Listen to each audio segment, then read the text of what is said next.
80-র দশকে কলম্বিয়ানদের মাঝে একটা কথা বেশ প্রচলিত ছিল, তুমি যতই ক্ষমতাশালী ও গুরুত্বপূর্ণ হও না কেন, যদি এসকোবার তোমাকে খুন করতে চায় তবে কেউ তোমায় বাঁচাতে পারবে না। বলছি বিশ্বত্রাস কোকেন সম্রাট পাবলো এসকোবারের কথা। কলম্বিয়ার এক হতদরিদ্র পরিবারে 1949 সালের 1 ডিসেম্বর জন্ম, মৃত্যু 2 ডিসেম্বর 1993।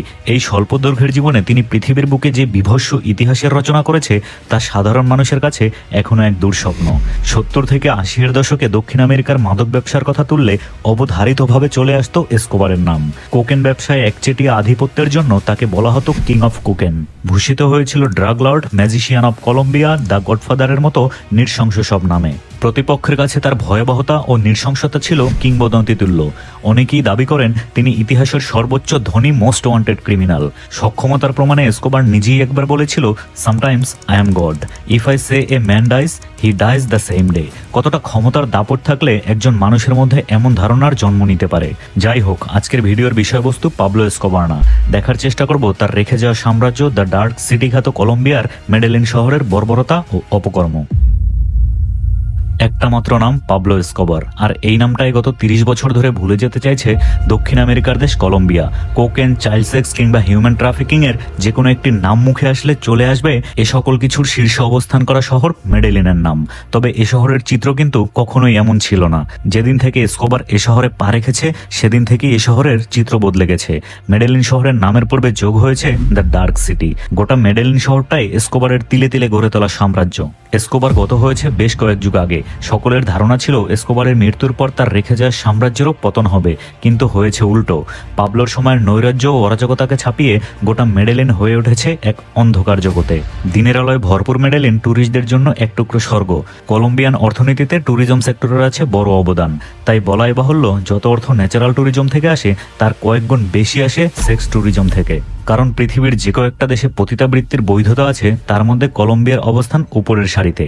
দিনের আলোর সৌন্দর্যকে ছাপিয়ে রাতের আধারে মেডেলিনের চিত্র নিমিষেই বদলে যায়। ট্যুরিস্টদের মনোরঞ্জনের জন্য পুরো মেডেলিন শহরটায় পরিণত হয় আস্ত এক পতিতালয়ে। ইউরোপ, আমেরিকা কিংবা এশিয়া সকল দেশের সব ধরনের পতিতার সমাগম মিলে এখানে। সাথে আছে কোকেন, হিরোইনের মতো মাদকের সহজলভ্যতা। নেশা আর যৌনতা, এই দুয়ের মিলবন্ধনে মেডেলিন যেন এক বিভৎস অন্ধকার জগৎ। মেডেলিন শহর আরও একটি জিনিসের জন্য বিখ্যাত, নাবালিকা বা ভার্জিন মেয়ে। বৈধ উপায়ে দেহ বিক্রির জন্য প্রাপ্তবয়স্ক হতে হয়, কিন্তু এখানে 10 থেকে 15 বছরের নাবালিকা ভার্জিন মেয়েদের চাহিদা সবচেয়ে বেশি। অবৈধ চাহিদার যোগানো হয় অবৈধ পথে। পথ হলো অল্প বয়সী মেয়েদের দেহ ব্যবসায় বাধ্য করা। এর নাম ড্যানিয়েলা, পেশায় একজন পতিতা। অন্ধকার এই শহরে বিগত 5 বছর ধরে সে নিয়মিত পুরুষের রাতের ক্ষুধা মিটায়। মাত্র 11 বছর বয়সে তাকে ওখানকার একটি গ্যাং এ কাজে বাধ্য করে। চাইলেও আর স্বাভাবিক জীবনে ফেরা হয়নি, কারণ গ্যাং মেম্বারদের শকুনি নজরের আড়ালে সে কখনোই যেতে পারেনি। অনেকগুলো ক্ষুদ্র ক্ষুদ্র গ্যাং পুরো মেডেলিন শহরকে নিয়ন্ত্রণ করে।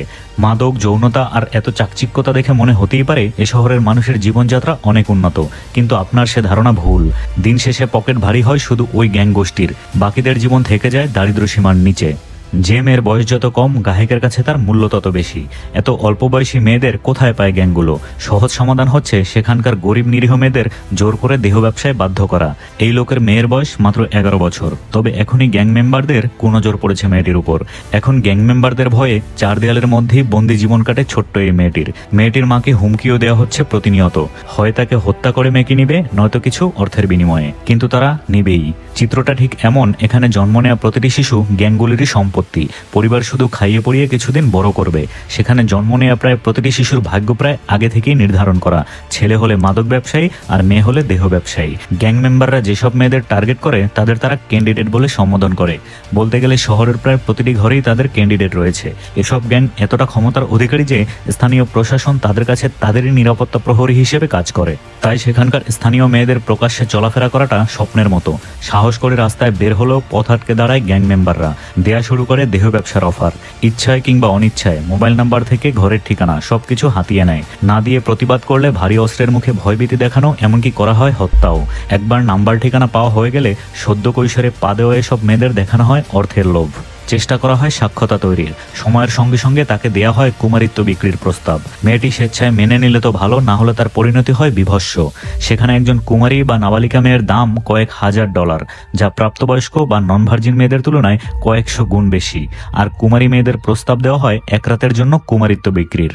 এখান থেকেই শুরু। পরবর্তীতে মেয়েটি আর কখনোই ভিন্ন পেশায় ফিরতে পারে না। জীবন আটকে যায় মেডেলিন শহরের আলো ঝলমলে রুমগুলোর মধ্যে। নাবালিকা মেয়েটির সঙ্গে গ্যাং মেম্বারদের চুক্তি হওয়ার পর অপেক্ষা শুরু মোক্ষম সময়ের। তার কুমারিত্ব তোলা হয় নিলামে। যে ট্যুরিস্ট সর্বোচ্চ ডলার খরচ করে তার হাতেই মেয়েটিকে তুলে দেয়া হয়। মেডেলিনের কুৎসিত রূপ কখনোই বাইরে আসতে দেয়া হয় না। সবসময় সরকার এটাই বোঝায় যে তারা পাবলো এসকোবার আর তার সমস্ত অতীত পুরোপুরি মুছে ফেলেছে। তবে বাস্তব চিত্রটা যে কতটা ভিন্ন তা এ শহরে এক রাত না হাঁটলে বোঝা সম্ভব না। পাবলোর রক্ত যে মেডেলিনের শিরা উপশিরায় মিশে আছে তা কেবল সেখানকার ভুক্তভোগী বাসিন্দারাই জানে। তাই মাদকের টাকায় দেহ ব্যবসাও একেবারে ফুলে ফেপে উঠেছে। শহরের ট্যাক্সি ড্রাইভার থেকে শুরু করে ফল বিক্রেতা, প্রশাসনের লোক, ডাক্তার, শিক্ষক পর্যন্ত এসবের সাথে জড়িত। ট্যুরিস্ট দেখলেই তাদের আসল রূপ বেরিয়ে আসে। ট্যুরিস্টদের জন্য নারীদের সহজলভ্য করতে তাদের আছে দেহ ব্যবসার ওয়েবসাইট। বাচ্চা কিংবা বড় যে কেউ চাইলেই সেখান থেকে দেখে শুনে নিতে পারে নিজের জন্য একজন দেহ। পল ব্রেলসফোর্ড একজন ব্রিটেনের অধিবাসী। 2011 সালে তাকে কলম্বিয়ার একটি অভিজাত হোটেল থেকে চাইল্ড পর্নোগ্রাফির অভিযোগে আটক করা হয়। তাকে 11 এবং 14 বছরের দুটি মেয়ের সাথে বিছানায় শয্যা অবস্থায় আটক করা হয়। দেয়া হয় 20 বছরের জেল।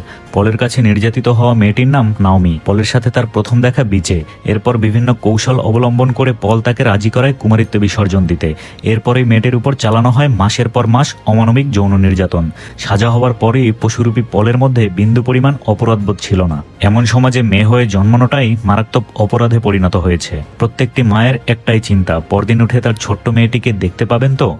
এমন পল পাবলোরা পৃথিবীতে সমাজের চারপাশে অসংখ্য। অনুকূল পরিবেশ পেলেই এরা এদের খোলস পরিবর্তন করে ফেলে। এ ধরনের লোকেরা যে কোনো সমাজ রাষ্ট্রের জন্য হুমকি স্বরূপ। এদের থেকে কেউই নিরাপদ না। এদের মতো মানুষের জন্ম না হলে হয়তো মেডেলিনকে বিশ্ব মানচিত্রে বিস্ফোরা হয়ে থাকতে হতো না। তবে সাম্প্রতিক সময়ে বিভিন্ন এনজিও সংস্থাগুলো অন্ধকার মেডেলিনে আলো ফেরানোর চেষ্টা করে যাচ্ছে। কিছুটা সফলও তারা। স্থানীয় মেডেলিনদের কাছে পাবলোর ভিন্ন আরেকটা পরিচয় আছে, আর সেটা হলো গরিবের রবিনহুড। আজ সেদিকে যাব না, আপনারা চাইলে অন্য কোনো দিন নিয়ে আসবো পাবলোর রবিনহুড পরিচয়।